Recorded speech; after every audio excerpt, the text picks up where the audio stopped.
Hello, everybody. Welcome to this week's live event. I believe it's number 34. My name is Jeff Rolka. I'm trying out a new microphone tonight. It's actually not new. I've had this microphone for, I don't know, probably at least a decade.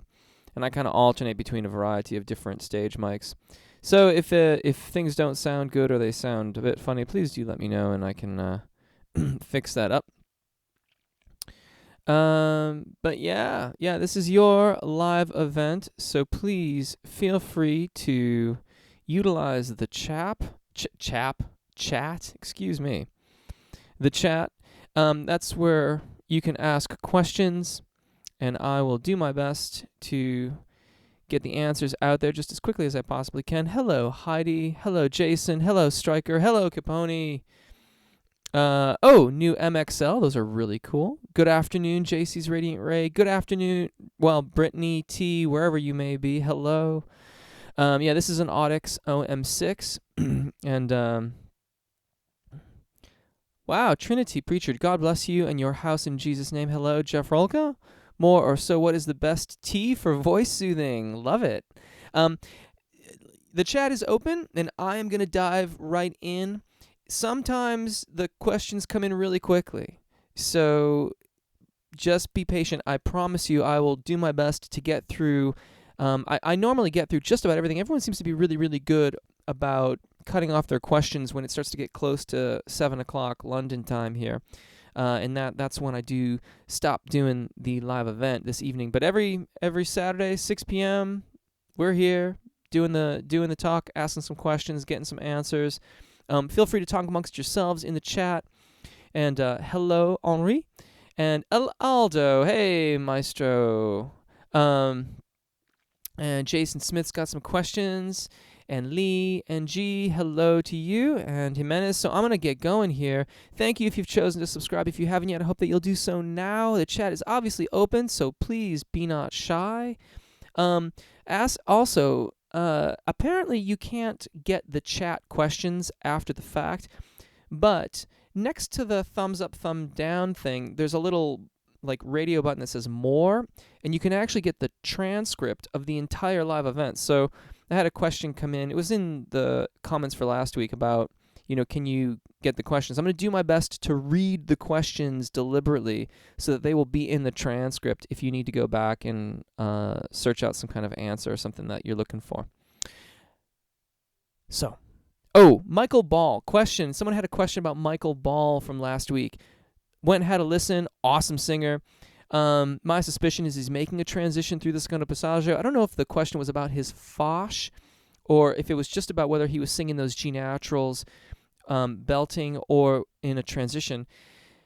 Really hard to say. Really, really difficult to say. He sounds amazing, and you can do that when you make a really great transition through the secondo passaggio. I've been horribly sick this week, so I'm not even going to try it right now, but when you really, really match resonances, it can be very difficult to tell the difference. So, and that's one of those things that makes it really tricky when you're talking to new people or people who haven't been studying voice and they don't understand that above the secondo passaggio doesn't automatically mean it sounds like the stereotypical Aaron Neville kind of falsetto. It doesn't have to sound like that. It can be, in fact, quite full and voluminous. Trinity Preacher. The best tea for soothing the voice varies from person to person to person. When I'm feeling sick, what I will do is I guess it's kind of tea, but what it is just hot water with some ginger that has been steeped in it, basically cooked in it for about 10 minutes, and then a little bit of honey and maybe a hint of lemon in it. And that I find quite soothing for my voice, but you've got to try some things out and find out what works best for you, because your own body chemistry and your own makeup will have an impact on that. Some people really like throat coat tea, which I believe is made by traditional medicinals. I go back and forth on that one. Sometimes it's really nice. Sometimes it's not so nice. The active ingredient in that is slippery elm. So you might just, if you can't find throat coat, then look for other teas that have slippery elm. And I don't recall the actual real name of the flower right now, but it's slippery elm. You can look it up and find that.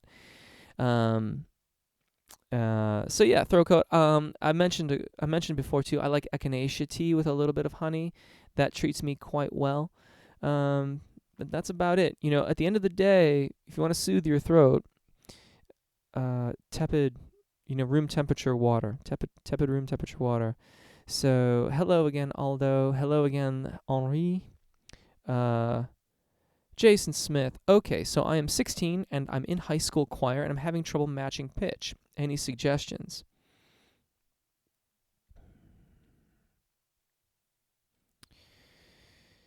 Depends quite a bit on how you are missing the pitch. Also, I have no idea whether or not they've placed you in the right section. So if your voice has baritone tendencies, but they've placed you with the tenors, then you're going to have issues matching pitch, especially if the tenors are singing in their zona de passaggio, when that would be above the secondo passaggio, if you happen to be a baritone. The converse would be true too. If you happen to be a tenor, but they've placed you with the baritones, the low pitches can create problems as well. If it's too loud and you're not hearing yourself adequately, you might try gently just take like the outside and like that like little flappy thing there, just press that little flappy thing so that it closes your ear canal, and you'll get more of the bone conductivity in your skull, and that can make you hear yourself a little bit more prominently. However, you'll hear almost nothing else outside of it. So the situation's got to be right. You can kind of open and close it a little bit. You don't have to push it all the way closed to get a greater response from your voice inside your own head. Aside from that, depending on how much studying you've been doing, I would work on some dynamic air pressure exercises so that you're getting a good balance of vocal fold engagement and airflow. So like all the stuff that's he, that kind of a thing. Even better, the tonal onset video where I think it's the tonal onset exercise video where you're singing he, a little note, take a breath in, little note, take a breath in, short note, breath in, short note, breath in. That can really help balance how you're using your voice and will help with your intonation quite a bit. Lee, hello. Jimenez, good morning. Thanks again for your videos. Increased my confidence for composing. Excellent. And singing. God bless you. And great day to all. I'm going to think that R is probably supposed to be a T. Thank you. That is very, very kind of you. Salman says hello, and I say hello back. Jason. Hello, Jason. It's been great. Jason, thank you so much for all the conversations on the channel this past week. I had a really fun time with those. Hello, finally got a chance to join in today, even though I can only stay for the show. Oh, that's cool. I'm glad you could make it. Welcome. Heidi, thanks for all your mezzo videos. Our Christmas songs in German went well. No more mezzo stuff. Till tomorrow.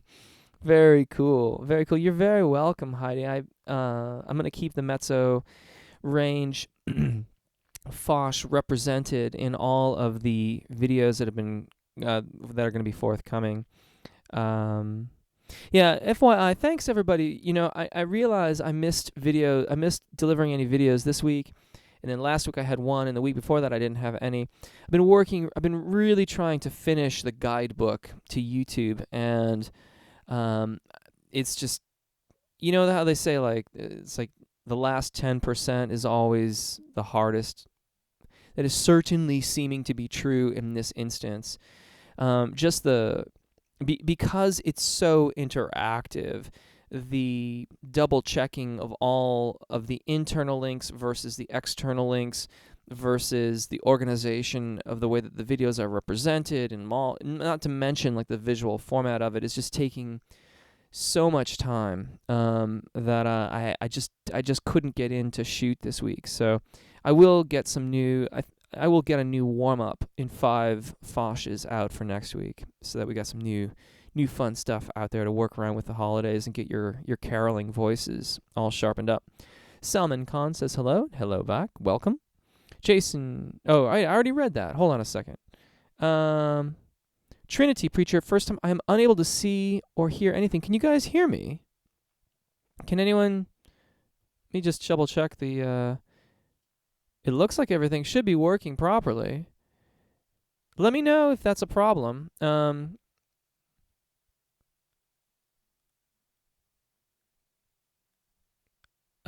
Trinity saying, can you guys?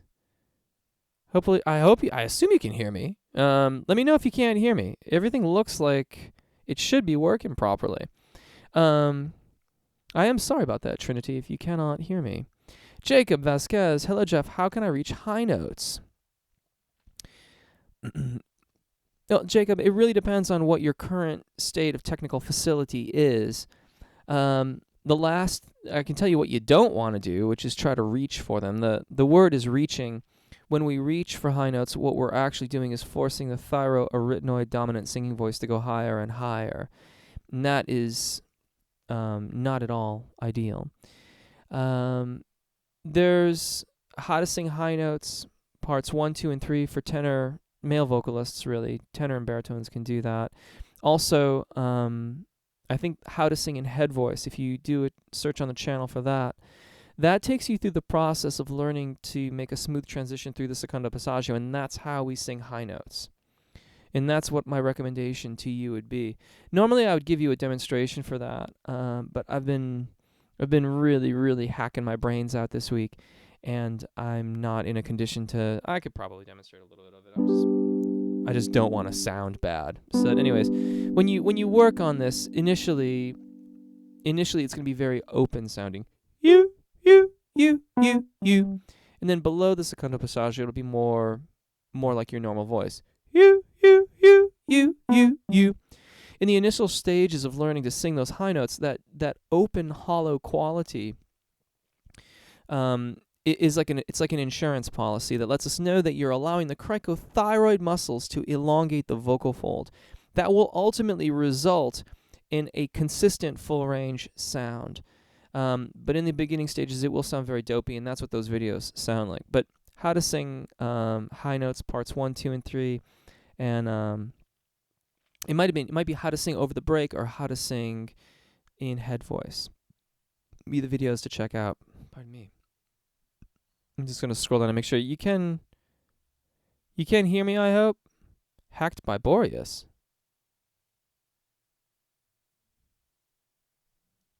Oh,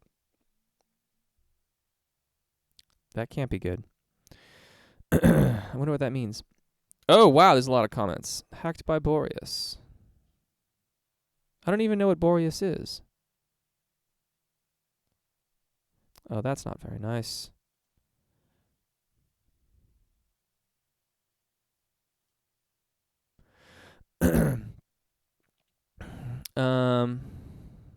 Whoa. This is not good.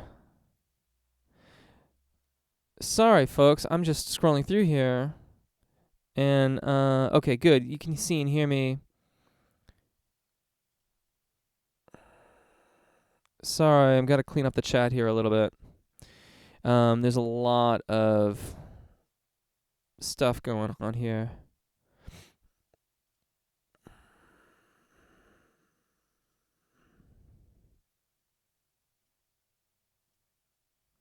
Okay, let's scroll back up and find you.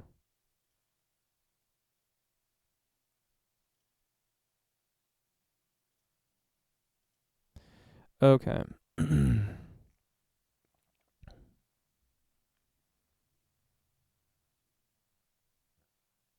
Sorry. Whoa, the entire chat's been taken over. Sorry, folks. I can't actually find your messages.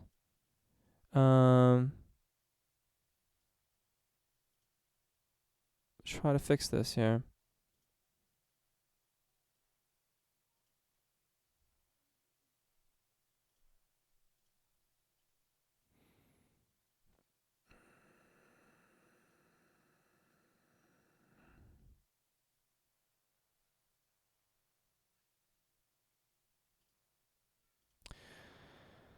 Well, if you're still out there, folks, I'm not sure I'm not sure what this is all about, but I'm not sure what this Boreas thing is, and I'm trying to clean up the chat as quickly as I possibly can. I don't know if you can see it on your end or not, but there's all these messages coming in, and I can't find your messages for me, which is a bummer because I'm just trying to have a nice live event with all of you. So I'm going to keep on scrolling and see if I can find messages that are questions for the channel. And if this is a problem in the future, we'll have to figure out a different way to do this.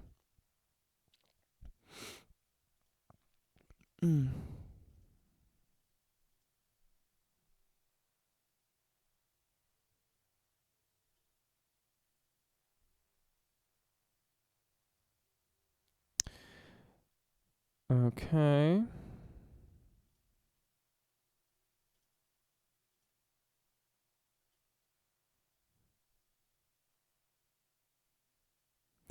Eduardo, thanks for answering my question. So I think I will spend more time in the Passaggio zone. That sounds good, Eduardo. Thanks for sticking with it and through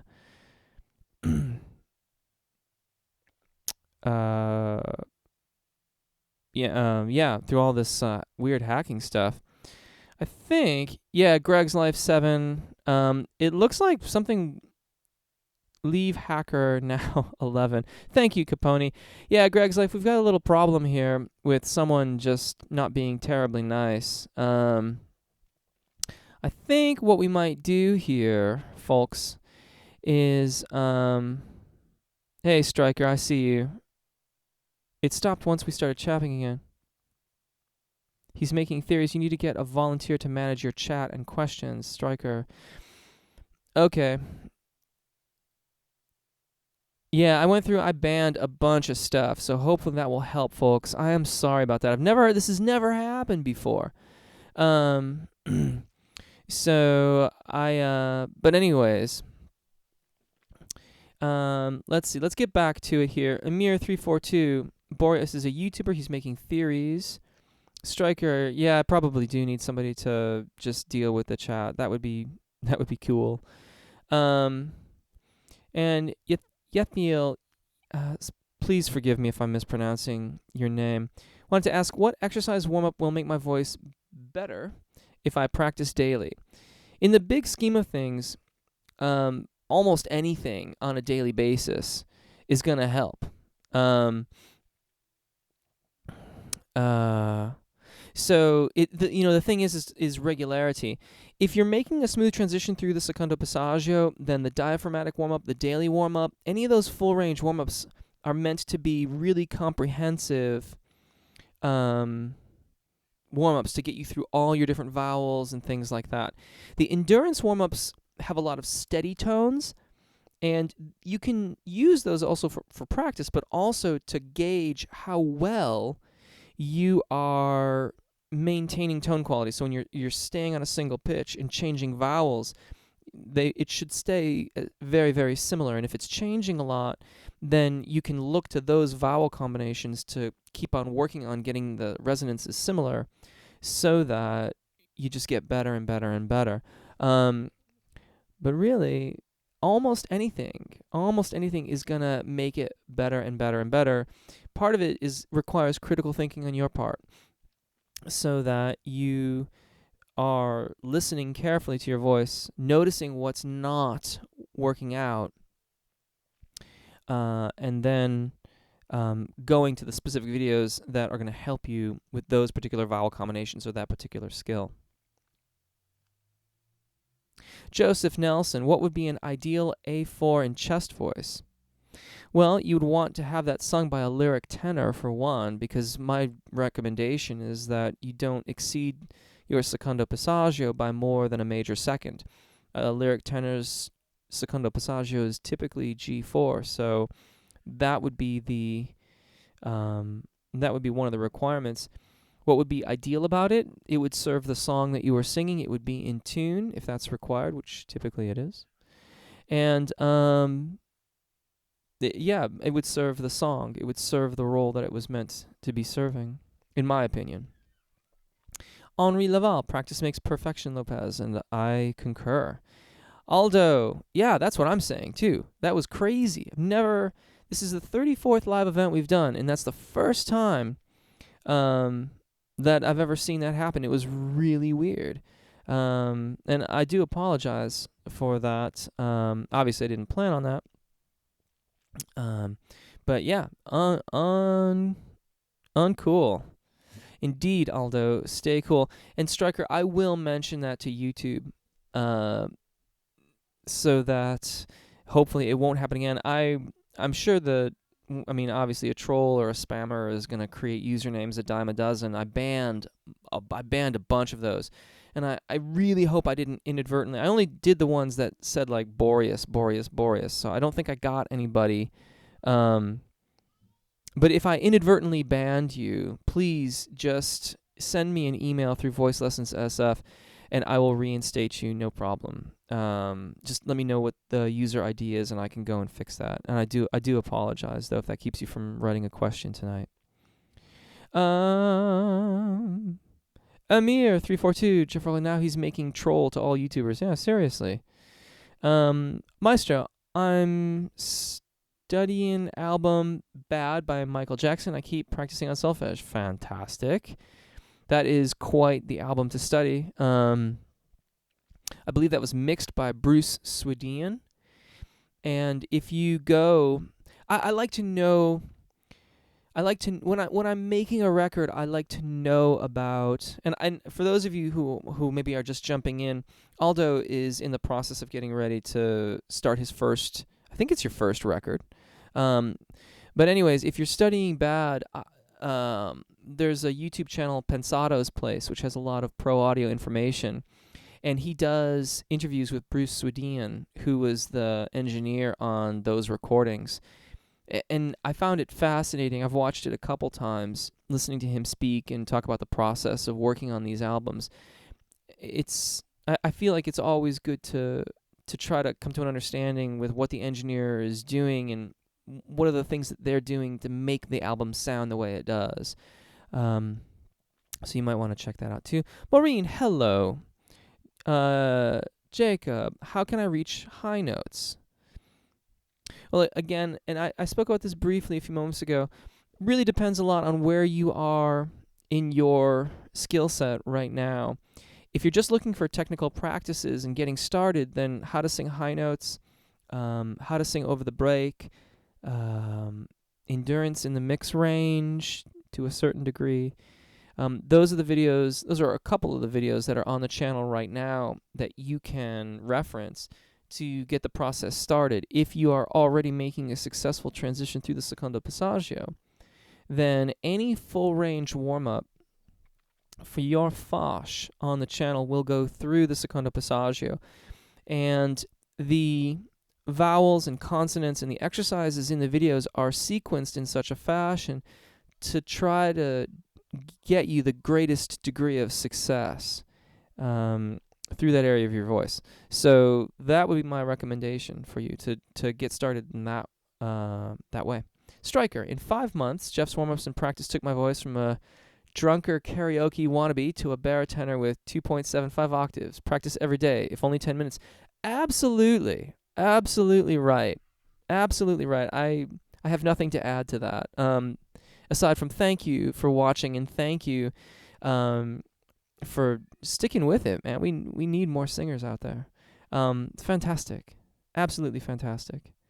JC's Radiant Ray. Do some voice types sing better together than others? Are there rules of thumb? I'm a soprano thinking of singing a duet with a baritone. Well,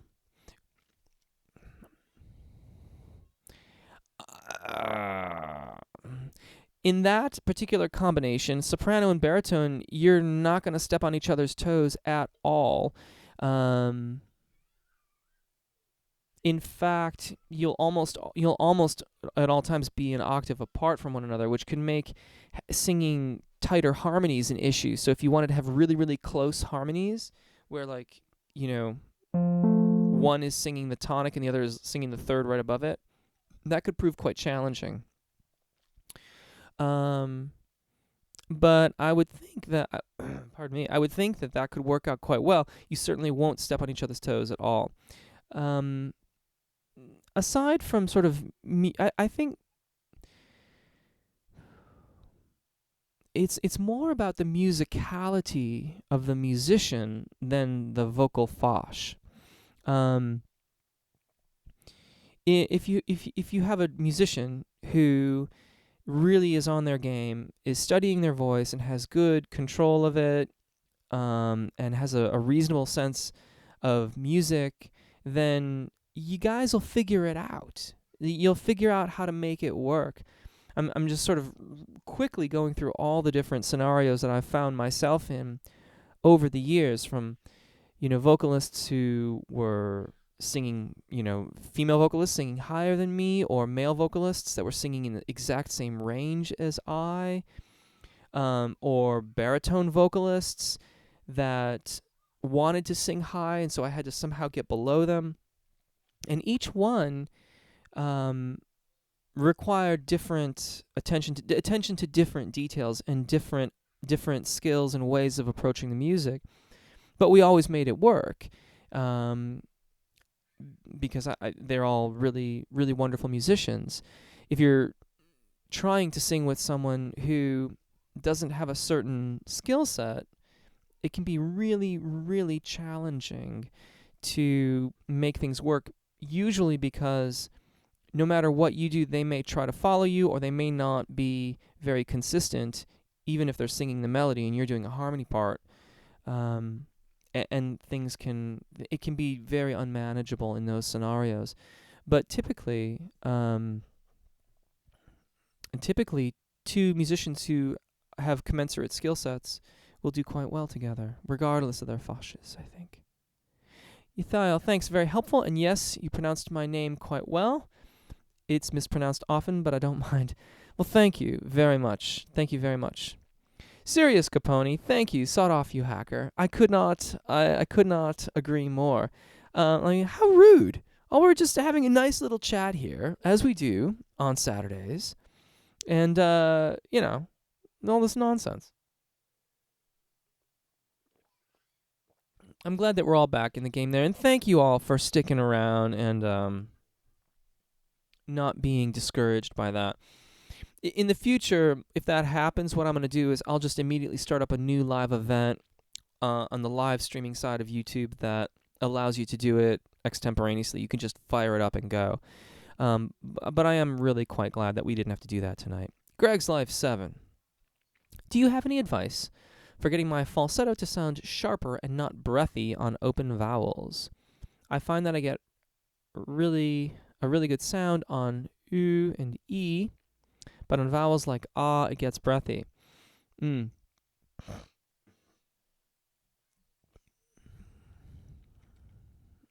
me. Still getting the cold out.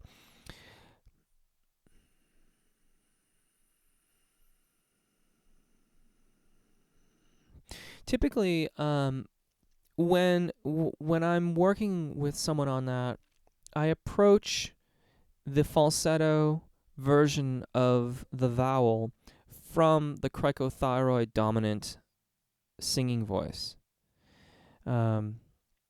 So we start by making a smooth transition through the secondo passaggio and having the cricothyroid dominant singing voice be working well. And then from there, we'll start to separate the vocal folds and allow more of the ligament to phonate the vowel sound and have a little bit of that air escaping.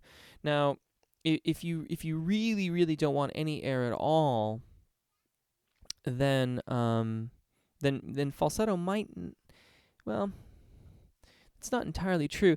You can still be blended in that direction and not airy, but you will want to be a little bit further forward in the mask, I think.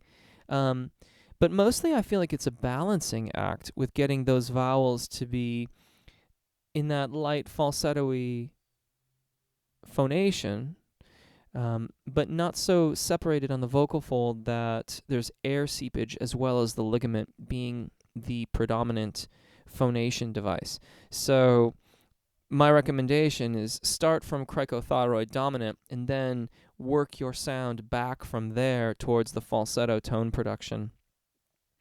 Unless you're speaking about falsetto literally in the sense of in the area of C5 or D5, like really, really high, in that case, then it becomes a question of resonance and being more forward in the mask so that you get a little bit more brightness to the sound. I think that would probably do the trick. Heidi, I'm a contralto, my husband a tenor, and we enjoy singing together, and according to others, sound good. Yeah, exactly. That's addressing JC's Radiant Ray, or JC's Radiant Ray. Sorry, about duetting.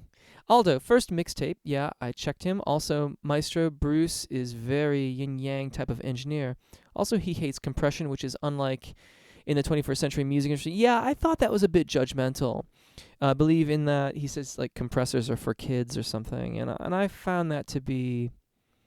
I thought that was a bit judgmental. I use compression all the time, in a variety of different ways, and it can be incredibly useful, and especially if you're trying to save money in the studio.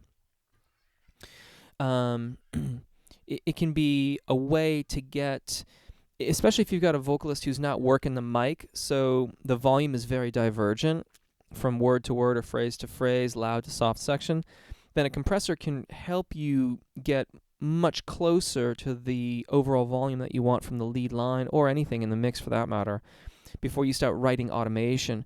Because the writing of automation can be a very time-consuming process, which in the recording studio is a money-intensive process. Joseph Nelson, what is a cap? Is it compression? Joseph, compression is it's a plug-in. It's also, it started off as a hardware device, and what it does is it reduces the volume of a given signal by a ratio that you set. But then on the output side of it, it actually boosts the signal in order to make sure that you don't just get it quieter and quieter and quieter. So the overall effect is that if there's something that's really, really loud, it'll bring it down a little bit.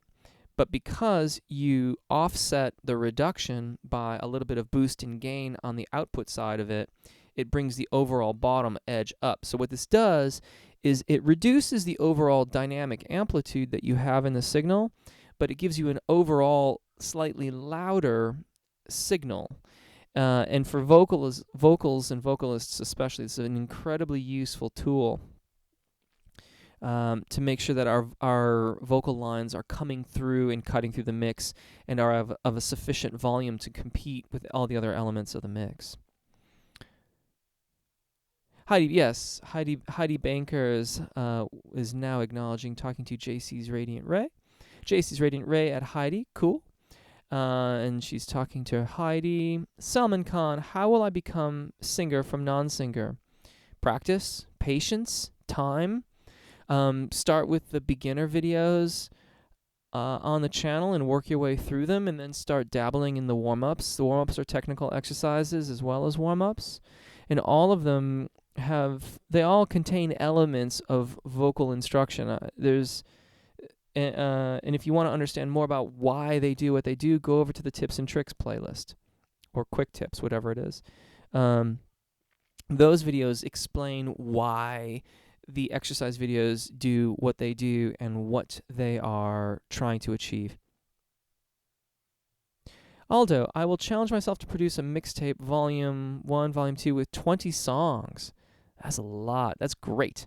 That's excellent. And 2017 is coming indeed. Capone, can falsetto volume go up?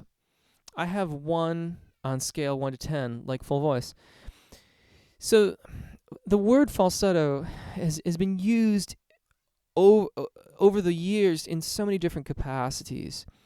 One school of thought it would call falsetto tone production whenever you're using the ligament as opposed to the main vocal fold. Another school of thought would indicate that it's anything above the secondo passaggio, what I refer to as cricothyroid dominant singing voice. The school of thought that I am a part of indicates that falsetto tone production happens at the third transition point, or third register in the voice, where you've gone from chest voice through the zona de passaggio into your head voice or cricothyroid dominant singing voice, and then you're in falsetto because the ligament is the principal phonating device. So in all of these, except for the school of thought that says above the secondo passaggio is falsetto, when the ligament on the outside of the vocal fold is the principal vibrating surface that's creating the pitch, that's falsetto. In order to do that, the vocal fold proper has to be held slightly apart. And that is often why it's very airy in tone production. So Capone, if you're getting a really, really light sound on your falsetto, you might be engaging it too low in your range. And especially if it's very airy, if it's airy at all, that can be too low in your range as well. And it would be better to be in cricothyroid dominant singing voice. Alternately, no, not alternately. That's pretty much it. Usually, when falsetto is really, really light, there's too much separation of the vocal folds, and so it's too soon in your range, and it's just there's a lot of tension in the larynx, so there's very little resonance or vibrations, any kind of sympathetic vibrations of any kind. Pardon me. Aaron Rose says, what's your top 3 mixed voice warm-ups? Not exactly sure what you mean by that. I mean, if you mean from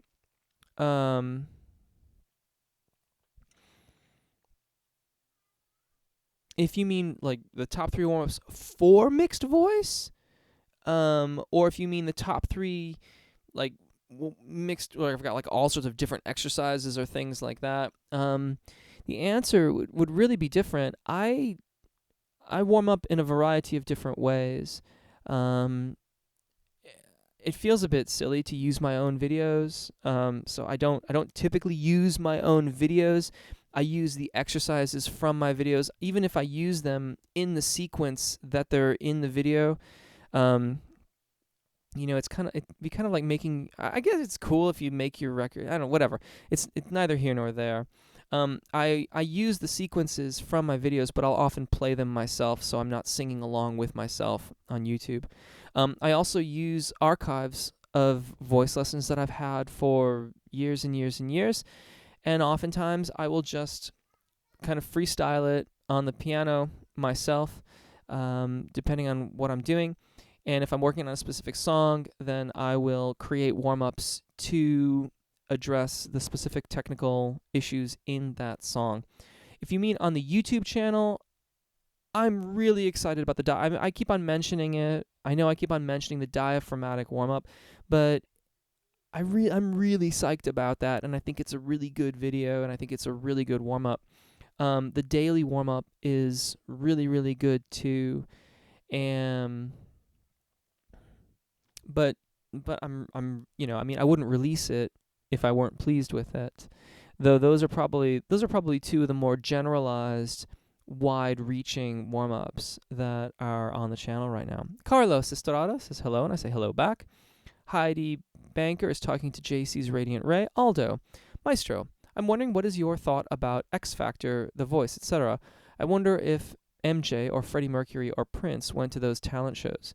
It would be a disaster. My question is, do you believe that real artists can be produced from those shows? Okay, that's an awesome question. That's fantastic.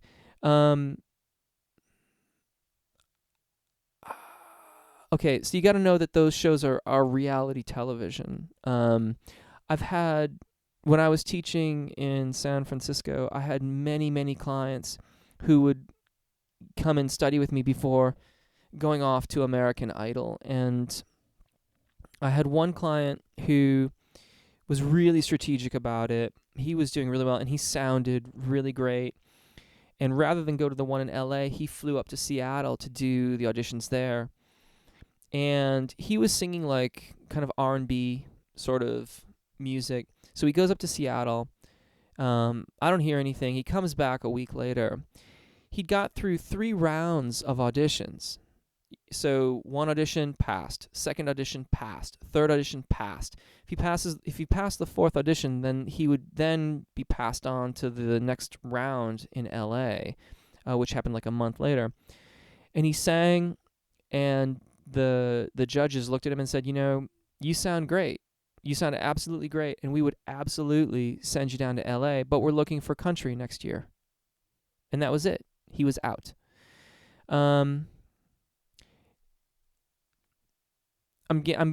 being too long-winded with this answer, but this is a question that's really, really close to my heart, because I think you have to really evaluate what it is to you to be an artist.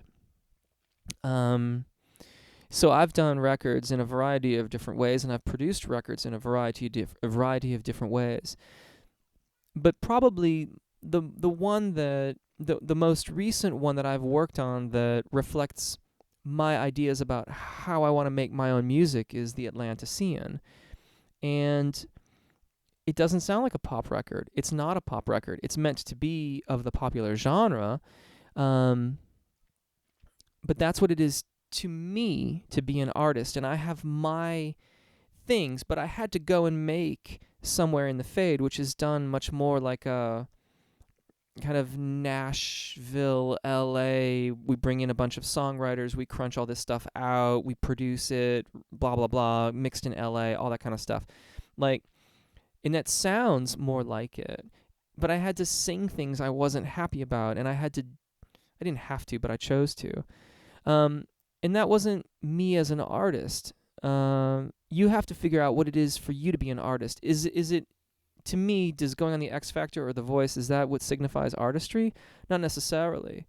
Are those people great singers? Some of them are, I suppose. I haven't really, really paid much attention to those things. It's not my game. But I'm happy to help people prepare for it if that's what they want to do. And I think that that's a cool pursuit if that's what speaks to you, if that's what you want to do. There is so much music to be made. And I think all of us can find our niche, like the place that we want to make music and how we're going to make our artistic stamp on what we do. So that's what I think about it anyways. My only hope, my only fear is something that Dave Grohl said, was that people get really discouraged when they go down there and do these auditions and someone like just crushes them. And that I really, really disagree with, and I have a hard time with, because if it doesn't come through in the videos, and if we haven't addressed it directly, I really, really believe that we can all benefit from practice and knowledge and working on our craft and our artistry. So yeah, I don't know what Michael Jackson, Freddie Mercury, or Prince, how they would do on one of those shows. My suspicion is that, the Simon Cowells of the world will always have something negative to say, because that's the role that they play in the show. Michaelis, I had a polypod surgery in the right vocal cord 3 months ago. I had lessons of logotherapy. My voice is very well now. How can I start exercising in order to start to sing again? You got to talk to your doctor about that. I mean, I am not a doctor, and so anything that I suggest must be cleared through your doctors in order to make sure that it's okay post-op. I would imagine that sticking to the thyroarytenoid dominant singing voice will be okay, and as light a capacity as possible, thinking humming or NG, just so that you're getting the vocal folds moving and starting to regain some flexibility and get going again. But you got to clear it through them first and foremost. So on my channel, like the gentle warm-up, or most of the warm-ups, anything that doesn't say full range would be thyroarytenoid dominant exclusively for the fosh that it's for. So if you're a baritone or tenor, alto, soprano, As long as it doesn't say full range, it would stick to your thyroarytenoid dominant singing voice. Aldo. Oh, okay, that's the thing. Striker. Do you have plans to do any advanced arpeggio training, or do you have this already? I'm talking about something to increase the technicality, like White Wintel hymnal parts by PTX. I hadn't really thought about it.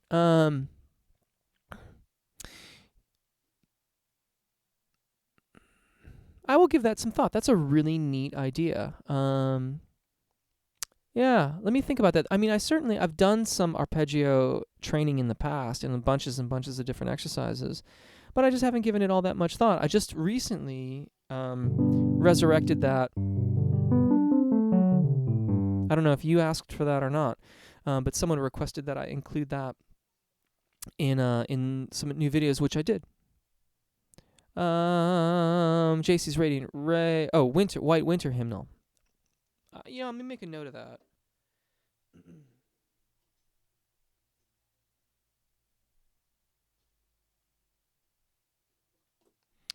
JC's Radiant Rays talking to Heidi. Jason, hi. Jeff, I really enjoy your warm-ups, and I'm glad I was able to join this live event. I will keep working and hopefully be able to report progress. I need to sign off for now. Thanks again. You're very welcome, Jason. Thank you for joining us tonight. Joseph Nelson, can certain vocal fauches... scrolling. Vocal fauches sound better together than others.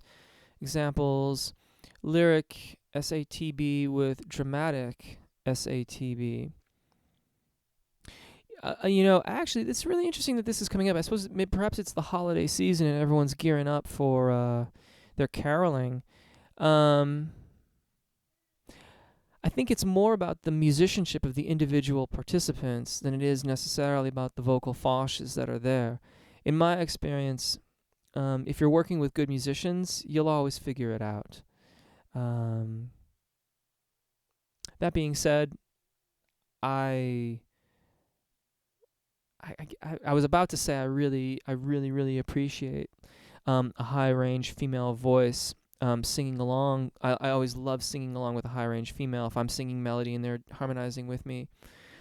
But then I think about the alto vocalists that I've had the pleasure of singing with, and I think about singing along with other tenors, and it's just all good if you ask me. A Striker. Striker is talking to Aldo. Aldo is talking to Striker. Aldo is laughing. Heidi is talking to JC's Radiant Ray. Striker, watch January 7th. I'll be on. Gotta be positive. What's going on, Striker? Are you... he's talking to Aldo. Joseph Nelson, vocal compression and a vocal cap. I think vocal compression, if you're not talking about an actual compressor, when people talk about vocal compression, I feel like and I would have to talk with someone who uses that phrase specifically in the description of it. I think what they're referring to is the balance of adduction, so that the vocal fold is meeting completely without allowing air to slip through. So in other words, you have a good balance between vocal fold engagement and diaphragmatic engagement. The way that would sound, if you have good adduction where the vocal fold is meeting, we, and you get that bright, balanced tone. If you have too much tension in the voice, you get that gritty kind of tone. And if you don't have enough, then it gets quite airy. But again, that's not that concept of vocal compression outside of a compressor is one that I've heard used frequently, but I have not spoken to someone about how what that's exactly supposed to mean. But that's the impression I get from hearing them and watching those videos. Shati, evening boss. Missed the last session. Couldn't miss this one. This is therapy. I agree. I have so much fun. It was such a buzzkill when we got trolled. It was crazy. I've never seen that happen before. We got trolled and spammed. Yeah, this is I enjoy these evenings so very much. I love taking the questions and having a chance to interact. Aldo is talking to Stryker. Stryker, the thing I love about art are the individual artists. One cannot compare the two like that fairly. But that is me and how I view things. Yeah, I tend to go with that too. Um, there, my friends and I, we'd go back and forth. Like, there's a couple of old friends of mine back in the Bay Area, and we'll send each other emails with different stuff that we're listening to. And I wrote one time like guilty pleasure or something like that because I had sent like a Justin Timberlake clip, and my one friend, I think, very wisely wrote back. He's like, "There's no such thing as a guilty pleasure. It's just music. If you love it, you love it. It's music. There's always there's always a reason to make music, and there's always someone who's going to enjoy that music and probably somebody who's not, and that's fine. That's why there's so many different artists and so much different music out there. Do you not think of yourself as in a box or not in a box? Instead, believe that no box exists and everything is possible. I like that. That's really cool. Aldo is talking to Stryker. It's not about a box, but about the philosophical point of view that we express. When I see people in those shows and people judging dreams based on covers in different keys, etc., I can kind of dig that. I can kind of dig that too. Although I challenge you to look up those artists when they first started. Your view may change. Barbra Streisand is another that lacked the skills in the beginning. She never gave up. Yeah, that's the one thing. Another really amazing piece of advice. You just have to keep going. You just have to keep going. My first record was a record called Dandelion, which I don't think is out any longer. I don't think you can get it anywhere. And that is a very good thing. Because it was not, it just wasn't, there were some cool moments. But I'm glad that one has disappeared. Aldo's talking to Stryker. You don't understand me. I don't care. For idiots who most of them are critics, not even musicians, will judge me, or you, or everybody. Just don't be a TV product. And yes, there are a lot of good singers out there who lose themselves in those reality. Sorry, but I just say because I love art and hate anti-art. Yeah, man. And that's the thing too, is I guess the thing to consider is that for some that might be art, but I'm with you in the regard that when I think about most of the people that go to those shows and just get crushed because it all boils down to this one single day. And the reality of the musical world is that it is an art and it is a craft, and we keep on refining and honing our craft. Speaking for myself personally as a singer-songwriter, I made, I don't know how, I made 3 or 4 albums, but there are countless recordings that never got released of me just trying to figure out how I wanted things to sound, how I wanted the music that I was making to be. And that's the blessing and the curse of being your own engineer and recording your own stuff, is that you can do limitless recordings. Some of the songs on the Atlantean were recorded, I think one of them was recorded 7 times before I finally found the arrangement that I liked. Stryker, Aldo, agreed. Excellent. I'm glad that everyone's harmonious here. I do not care either. It's always about the art for me. It is all about the audience and if they can be moved by my performance. In that, I succeed regardless of a judgment. Well said. Agreed. I think we're all on the same page here. Diminamer, I just found your channel. Quick question. Do you have any videos on vibrato? Yes. I think it has vibrato in the title. I can't leave this window to go and search, but if you search the channel, you should find a video on how to sing with vibrato, or how to get your vibrato going, or something like that. Thing about vibrato is if we try to force it, it often has a lot of affectations that are not advantageous to a good vibrato or really to our singing voices. We want our vibrato to be this sympathetic relationship between engagement at the vocal fold and engagement of the abdominal muscles. So when those things are working together, when you've got good adduction and good balance of tone, good alignment of vowels, then there's a sort of oscillation that starts to happen with with the pitch, and that's how we want our vibrato to start. So you want to feel that subtle wobbliness of it, and then kind of encourage it, and then you get a nice connected vibrato. But there is at least 1 or 2 videos on the channel. You can also use the endurance videos for that, particularly the endurance videos that have this exercise where there's a trill on the top.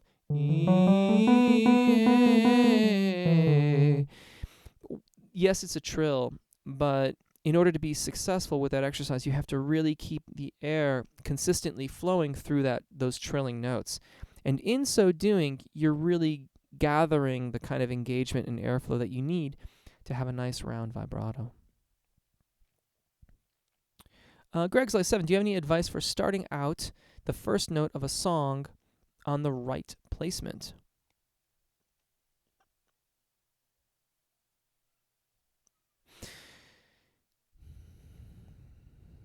There's yes. Yes is the short answer to that. It kind of depends a little bit on what is exactly happening for you. If you are not being given any information, like if you're not given the chords or you're not given a starting tone or anything like that, then certainly practicing and getting the sense of where that pitch is physically, the kind of energy it takes in order to correctly place that pitch. If you're speaking from a vocal placement standpoint, like you know what the pitch is going to be, but you're concerned about having it be the right balance, then that becomes a question of how you're preparing prior to your tonal onset. So in some of the videos, the breathing ones, I believe I walk you through the whole expand, engage, sing. So making sure that you take yourself through that process, getting good expansion of the rib cage, good engagement of the abdominal muscles, well in advance of your tonal onset, can really be crucial in both the intonation of that first pitch as well as the overall placement and alignment of the vowel sound or consonant, if it happens to be the consonant, getting into the vowel sound. One of the ways to practice that is to take the first 8 bars of the piece in question, sing those 8 bars, and immediately loop back to the beginning of it and start it again. When you do that, try to notice what it feels like, because that time through will typically be better prepared than when you start cold. And what you want to do is compare and contrast those two experiences. Don't sing and start, then sing it, paying no attention to that tonal onset, loop back and start again, paying very close attention to that, and then try to reconcile the differences between the two, and that will get you a much, much more compelling beginning to your piece. Michael S. is saying, thank you for your advice, and you are very welcome. Striker, AGT, January 7th. Hi, I'm not sure what that is. America's Got Talent. America's Got Talent. That's awesome. Fantastic. Heidi Banker. I think knowing what we are capable of when singing with others helps. Agreed. My husband and I know what each is comfortable with, and that makes it easier to sound good. Absolutely. And that's one of the things that when you work with good musicians, a good musician will have a general sense of what their range is, what their tonal characteristics are in a given range, what their strong suits are. All those things go into it. And, of course, in your case, Heidi, you have the benefits of having worked together over time, and so you get to know a voice, and you get to know what they're good at. And all of that makes for, a more compelling performance. JC's Radiant Ray. Heidi, yeah, your grass shirt is green from over here. Contraltos give me chills, so dramatic and powerful. It is cool that Jeff seems to love all vocal types. Thank you. I kind of do. I mean, I just have such an admiration for all the different singers and the way that their voices work, and I get such a joy when I hear a given individual's voice start to come into alignment. It's almost like a photographer if you've ever used like a manual focus lens, and it's kind of like, it's kind of hazy around the edges, and then you just keep on working it, and then it clicks in, and it's like all things become clear. And in those moments, like the beauty and balance of these different vocal fascias start to come out, and you can see it in their face and you can hear it. And then next is when that person starts to make transitions through the secondo passaggio, and what that becomes, because it becomes this, it's almost like finding another voice in a way. And I just I kind of do love all the different fascias. They all have these amazing things that they do well and have their own unique beauties. Baritones, this lush lower register baritone voices, and female altos that have these lush lower mid-range, like right below middle C. Mezzos have these incredible flexible ranges, and tenors too, to a certain degree, but the tenor, like from A natural below middle C to about E natural, the flexibility and the colorations that they can utilize in that range are stunning. And of course sopranos that sort of glide as if from the heavens. It's amazing. Stryker is wearing a scarf too. Yes, indeed, especially in these cold climates. Yeah, I love my scarf. I just got this for my birthday, actually. I just had a birthday not too long ago. JC's Radiant Ray, so true. So many great vocalists in all ranges. Absolutely. Stryker. MTV.com, artist Jeff Rolka discography. I can't even imagine, but how interesting. I haven't seen that. Maureen, some days I feel like crying because my mixed voice was so weedy. It took so long to strengthen it. It amazes me now that I sing in my mix strongly, yet it doesn't take any effort to sing in it. Do not give up and try to practice every day and work on what needs improving. Absolutely. I love it. I love that kind of messaging, and I'm so glad that your mixed voice is coming along. I'm of course a big believer in making that transition through the secondo passaggio, not only from a health standpoint in terms of taking care of your voice, but an artistry standpoint in the amount of options that it opens up for us.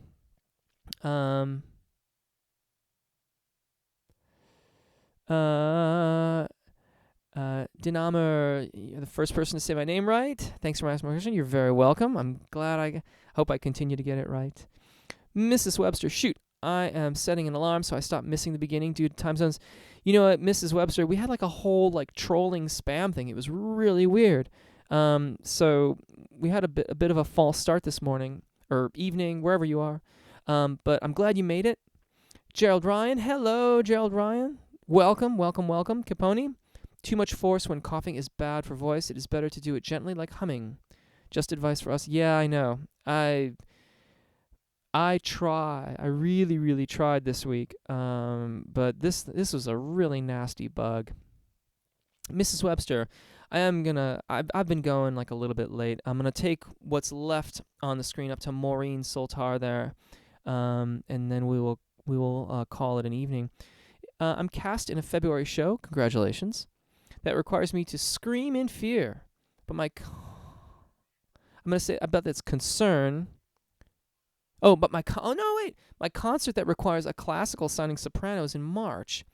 How can I keep safe doing both? Oof. Oh, man.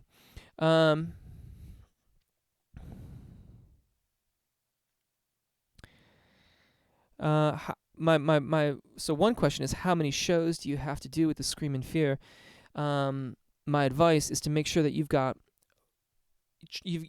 to have as much abdominal engagement as you can possibly manage in order to take as much weight off the vocal fold as possible. Also, if you can start the scream without a glottal attack, so no none of that, that will take some of the tension off the vocal fold as well, and hopefully allow you to be loud and scream-like without doing any more shock to the vocal folds as possible. If you've just got to do it once or twice, it shouldn't be a huge deal. But if it's like it's like weeks and weeks and weeks of a show, that can be a bit problematic. Also, I would shoot to be up in my upper register as much as possible, but really, really light on the vocal fold. So thinking like ligament vocal production rather than vocal fold production of the voice. Mark Chambers saw him at the proms once. Stryker. Yeah. I just always want to keep my throat warm. But I believe in it. JC's Radiant Ray, thank you. At Dynamer about vibrato. Mrs. Webster's got a smile. JC's Radiant Ray, thank you, Jeff. It was a great session despite the unfortunate disruption. Take care, everyone. Thank you so much, JC's Radiant Ray. Be well. Maureen Soltar, second voice you didn't know exists. You're spot on as always, Jeff. Thank you very much. I do my best. Stryker, see you next week. Thank you so very much. I appreciate you. Thank you. I really appreciate that. Thank you for your commentary and all the interactions. It was such a good session. Mrs. Webster, 7 performances of the show over 5 days. You're gonna need some vocal care on that one. I would also be really, really well hydrating. You might be able to abate some of the irritation with a little bit of like water, ginger, honey, a little bit of honey, not much, a little bit of lemon too. You're probably going to accumulate a lot of mucus over that week as well, so know that once you're done with those shows, when you're done with those shows, you're going to have to work that mucus off. Be gentle with your voice in that period. That mucus is just the voice's response to the abuse, but it will it will go away, and I bet you'll be all right. But think vocal health. Maybe avoid the phone a little bit if possible. I know that's unrealistic, but phone conversations, any kind of conversations outside of the performances, on the telephone or in loud areas. If there are cast parties, be the quiet one off to the side, perhaps. Just saying. You've got to take care of your voice, especially if you know you're going to go in and use it in that way. I think I've got everyone. Thank you so much. Such a great session. Thanks for sticking with me despite the troll. That was really uncool. I'm not a fan of being trolled. But thank you so much. Thank you, Eduardo. Bye-bye. And Mrs. Webster, you're very, very welcome. Going to save this one and go back during the show this week. Excellent. Bye, Maureen. Thank you so much, everybody. Take really good care of your voices. Enjoy singing. I'll see you next week. Bye.